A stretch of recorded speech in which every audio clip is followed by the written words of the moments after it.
بسم اللہ الرحمن الرحیم۔ السلام علیکم۔ آج کی اس ویڈیو میں اس بات پر بات کریں گے کہ پاکستان نے بیلسٹک میزائل شاہین 3 کا تجربہ کرنے کے لیے اس وقت کا انتخاب کیوں کیا اور پاکستان کو انڈیا کو جواب دینے کی ضرورت کیوں پیش آئی۔ اس کے علاوہ انڈیا میں جو کسانوں کا احتجاج ہو رہا ہے اس کی وجہ سے انڈیا میں جو حالات پیدا ہوئے ہیں اس پر بھی بات کریں گے، اور آپ کو یہ بھی بتائیں گے کہ ارنب گوسوامی جو کہ انڈیا کے ایک معروف متنازع صحافی ہیں، ان کے جو چیٹ لیک ہوئی ہے اس کے بعد انڈیا کی حکومت کی اخلاقی پوزیشن کیا ہے۔ اس سے پہلے اگر آپ نے ہمارے اس channel Facts Plus T V کو سبسکرائب نہیں کیا تو اس کو سبسکرائب کر لیں اور ساتھ لگے گھنٹی کے نشان کو ضرور دبائیں تاکہ آپ کو ہماری آنے والی تمام ویڈیوز کا نوٹیفیکیشن پہنچتا رہے، اور اس ویڈیو کو لائک بھی کریں۔ پاکستان نے اپنے بیلسٹک میزائل شاہین 3 کا کامیاب تجربہ کیا ہے۔ اس میزائل کی رینج 2750 کلومیٹر ہے اور اس نے کامیابی سے اپنے ہدف کو ہٹ کیا ہے۔ اس میزائل میں تمام قسم کے وار ہیڈز بشمول ایٹامک ویپنز لے جانے کی صلاحیت موجود ہے، اور اس میزائل کی رفتار 1 گھنٹے میں 22,000 کلومیٹر سے بھی زیادہ ہے۔ اس سے پاکستان نے اپنی طاقت کا اظہار کیا ہے جو اس وقت بہت ضروری تھا، کیونکہ کچھ وقت پہلے انڈیا نے اپنے میزائل اگنی 5 کا تجربہ کیا تھا، جس کا تجربہ اس سے پہلے بھی وہ کر چکے ہیں، مگر جب انڈیا کو چین نے اروناچل پردیش میں ایک ان کے علاقے میں گاؤں بسا دیا اور اس کی انڈیا کو خبر بھی نہ ہوئی، تو اس خفت کو مٹانے کے لیے انڈیا نے اگنی 5 کا تجربہ کیا تاکہ لوگوں کی توجہ ان کے میزائل کے کامیاب تجربے پر چلی جائے اور پاکستان پر بھی ایک پریشر بلڈ ہو جائے۔ مگر اس کا جواب دینا کیونکہ ضروری تھا، اس لیے پاکستان نے اپنے بیلسٹک میزائل شاہین 3 کا تجربہ کیا جس کی رینج 2750 کلومیٹر ہے۔ پاکستان کو تو 1000 سے 1500 کلومیٹر والے میزائل ہی چاہیے اگر اس نے صرف انڈیا سے جنگ کرنی ہے، تو پاکستان نے اتنی زیادہ رینج والے میزائل کیوں بنائے ہیں، یہ بھی ایک سوال ہے۔ مگر اب اس میزائل کے تجربے کی ضرورت کیا تھی، پہلے اس پر بات کرتے ہیں۔ دوستو، ہر سال انڈیا 26 جنوری کو یوم جمہوریہ مناتا ہے، کیونکہ ان کا دعویٰ ہے کہ وہ دنیا کی سب سے بڑی جمہوریت ہے۔ تو اس دن کے لیے انڈین انٹیلیجنس ایجنسیوں نے ایک الرٹ جاری کیا ہے جس میں انہوں نے کہا ہے کہ دلی میں 26 جنوری یوم جمہوریہ کے دن ایک بڑی خون ریزی کا خطرہ موجود ہے، اور جو کسان سکھ پروٹیسٹ کر رہے ہیں جنہوں نے دلی کو چاروں طرف سے گھیر رکھا ہے، تو کوئی حملہ آور انہی سکھوں کے روپ میں سے آ سکتا ہے جو دلی پر بڑا حملہ کر سکتا ہے، اور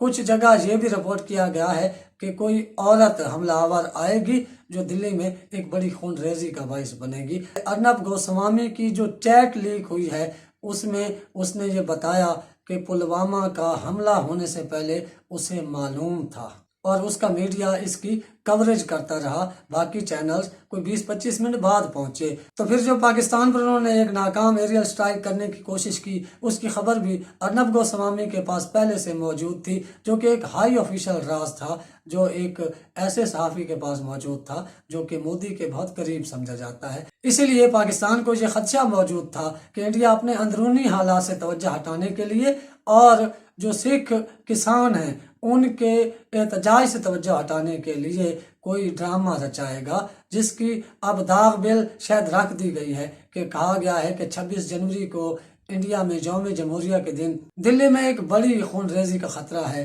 جو کسانوں میں سے ہی کوئی آ سکتے ہیں۔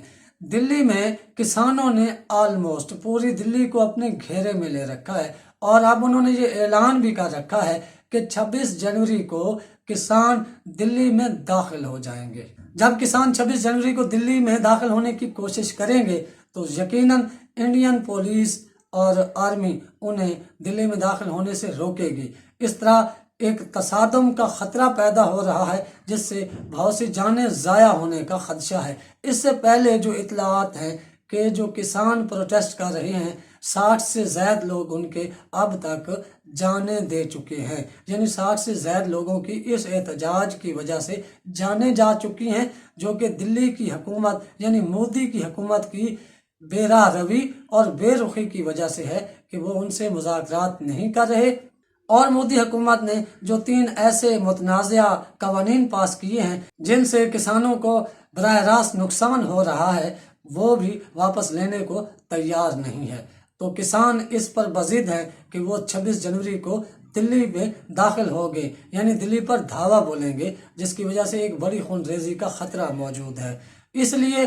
انڈین حکومت نے پاکستان پر پریشر بلڈ کرنے کے لیے اگنی 5 کا تجربہ کیا، اور یہ خدشہ تھا کہ 26 جنوری کے حالات سے توجہ ہٹانے کے لیے انڈیا پھر کوئی پلوامہ جیسا ڈرامہ رچائے گا، بالا کوٹ میں ہونے والے ناکام ایریل سٹرائک کی طرح کا کوئی ڈرامہ رچائے گا۔ تو پاکستان نے انڈیا کو ایک مؤثر جواب دیا ہے شاہین 3 بیلسٹک میزائل کا تجربہ کر کے کہ ہم پوری طرح تیار ہیں، اور ہم اب اینٹ کا جواب پتھر سے دیں گے، جیسے ہم نے 27 فروری 2019 کو دیا تھا، اور پھر آپ کے 2 طیاروں کو بھی مار گرایا تھا۔ اب بات کرتے ہیں کہ پاکستان جب 1000 سے 1500 کلومیٹر رینج کے میزائلوں سے پورے انڈیا میں تباہی مچا سکتا ہے، تو پاکستان پھر اتنی بڑی رینج کے میزائل کیوں بناتا ہے، یا اسے ان کی ضرورت کیا ہے؟ تو پاکستانی فوج نے اور پاکستان نے جو جنگ کی تیاری کر رکھی ہے وہ صرف انڈیا کی نہیں ہے، انہوں نے اسرائیل کے لیے بھی یہ تیاری کر رکھی ہے، کیونکہ 65 کی جنگ میں بھی اسرائیلیوں نے انڈیا کا ساتھ دیا، 71 میں بھی، اور پھر 99 میں جب کارگل میں ہوا تھا، یا پاکستان پر 2019 میں جو بالا کوٹ ایریل سٹرائک کرنے کی کوشش کی تھی، یا پھر پاکستان نے جب سرپرائز دیا تھا، تو اس وقت بھی پاکستان کے پاس یہ ٹھوس اطلاعات موجود تھیں کہ اسرائیلی ان کے ہیڈ کوارٹر میں موجود ہیں۔ پاکستان نے ہمیشہ سے انڈیا اور اسرائیل دونوں ملکوں کے لیے اپنی جنگ کی تیاری کی ہے، اس لیے اسرائیل کو ہٹ کرنے کے لیے پاکستان کو 2000 سے 3000 کلومیٹر رینج کے میزائلوں کی ضرورت پڑتی ہے۔ اس لیے پاکستان نے اب مختصر رینج کے میزائل،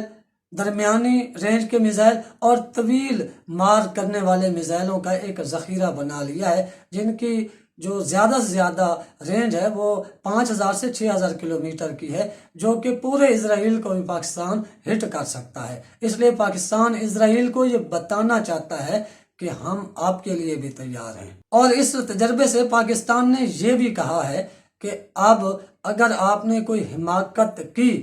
تو آپ کو ہم گھر میں پہلے جیسے گھس کے مار کے آئے ہیں پھر ماریں گے، ہم آپ کو صرف جواب نہیں دیں گے بلکہ ہم آپ کو سرپرائز دینے کی صلاحیت بھی رکھتے ہیں۔ آپ نے رافیل منگوائے، ہم نے JF-17 تھنڈر بلاک 3 بنایا، آپ تو ایک چھوٹا ہیلی کاپٹر تک نہیں بنا سکتے، ہم سٹیلتھ طیارے بنانے جا رہے ہیں، ہم آپ کے طیاروں سے اچھے طیارے بنا رہے ہیں۔ آپ اگر رافیل پہ اکڑ رہے ہیں تو ہمارے پاس JF-17 تھنڈر بلاک 3 جیسے طیارے بنانے کی صلاحیت اب موجود ہے جو ہم بنا رہے ہیں، اور ہمارے میزائل آپ کے رافیل کو آپ کے علاقے میں ہی مارنے کی صلاحیت رکھتے ہیں۔ یہ میزائل سرفیس ٹو سرفیس وار کر سکتا ہے، اس کے علاوہ سرفیس ٹو ایئر بھی اٹیک کر سکتا ہے، اس لیے اب نہ تو انڈیا محفوظ ہے پاکستان کے آگے اور نہ ہی اسرائیل۔ اس لیے اسرائیل اور انڈیا کو امید ہے کہ مستقبل میں پاکستان سے پنگا لینے کی جرت نہیں ہوگی۔